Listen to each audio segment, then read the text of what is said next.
ရှိကေဘီဆိုကကွန်ပျူတာနဲ့စကန်တဲ့မှာပြန်နေကြိုဆိုပါတယ်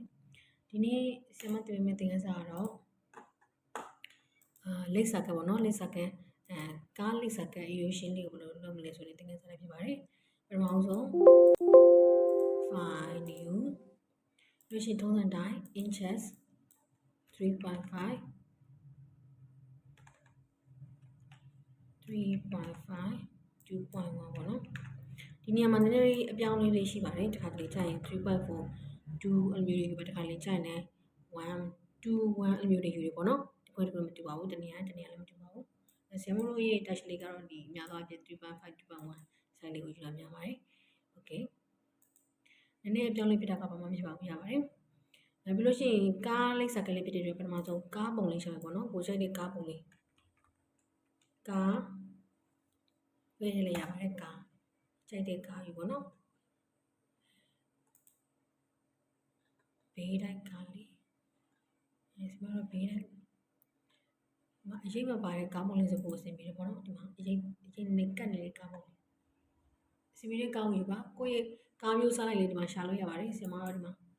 အဆင်ပြေတဲ့ကားပဲ copy လိုက်တယ်ပေါ့နော် copy paste လိုက်ပေါ့နော်လို့ရှိရင် edit view transform လို့ရှိရင်အရင်တစ်ခါလို့နည်းနည်းကြားနေမှာဆိုလို့စာရေးထားရှိပါတယ်အဲ့ဒါကို copy သွားလို့မယ်စာရေးလိုက်ပေါ့နော် Microsoft မှာ copy ဒါလေးဆိုပုံမြန်ပါတယ်စာရှည်လို့ရှိရင်လည်းပုံမြန်ပါတယ် copy ဒီနဲ့ကာလာချပြီးတော့ paste လုပ်ပါမယ်ဒီခါတော့စာသားကိုအယောင်ထည့်ပါမယ်အယောင်ကဒီကအပြန်အောင်လေးစာသားကိုအပြန်အောင်လေးထည့်ပြီးတော့ stock လေးကိုတော့နေအောင်လေးထည့်ပါမယ်ကိုကြိုက်တဲ့ထည့်ပါရပါတယ်လေယာဉ်တစ်ချက်ခါ stock draw shadow နဲ့ stock နဲ့အများနဲ့တွေ့ရပါတော့ stock နဲ့ draw shadow နဲ့ကိုယ့်ဘာသာကိုကြိုက်တဲ့အောင်ထည့်ပါရပါတယ်ကျွန်တော်ဒီမှာနေအောင်လေးတောက်လို့ပါမယ်font လေးစိတ်ကြိုက်ပြောင်းလိုက်ပါမယ်ဒီလေးပေါ့နော်ပြီးလို့ရှိရင်ခုနကဟာလေးလေးရှိငောင်းဝန်ဆောင်ဆိုတာလေးကိုထည့်ပါမယ် copy ပြီးတော့အဲ့ဒါမထည့်ခင်မှာအောက်က shape လေး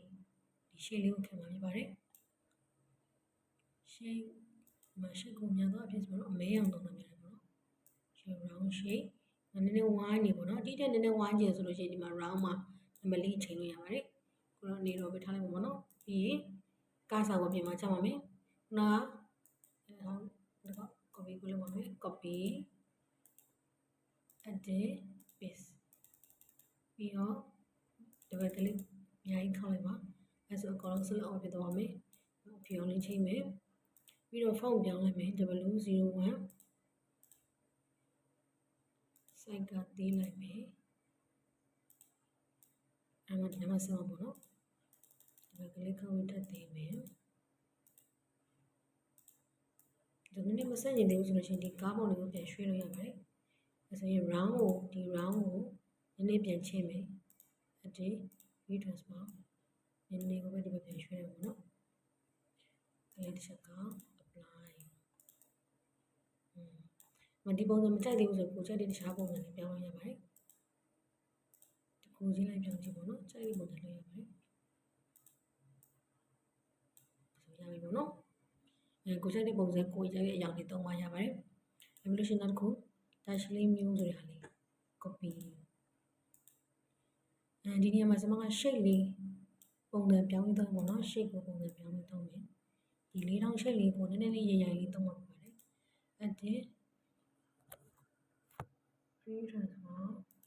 perspective ဆိုတဲ့ဟာလေးသုံးပါမယ် perspective ရိုင်မယ် apply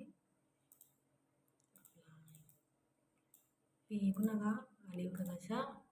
paste လေးလုပ်ပါမယ်ဒါဆိုရင်ခုနစာသားလေးရဖြစ်ပါတယ်ဒီမှာအလိုရှင်ဟာဖြင့်ကားလိပ်စာကလေးရိုးရှင်းလေးကိုရရှိမှာဖြစ်ပါတယ်အားလုံးကျေးဇူးတင်ပါတယ်ရှင်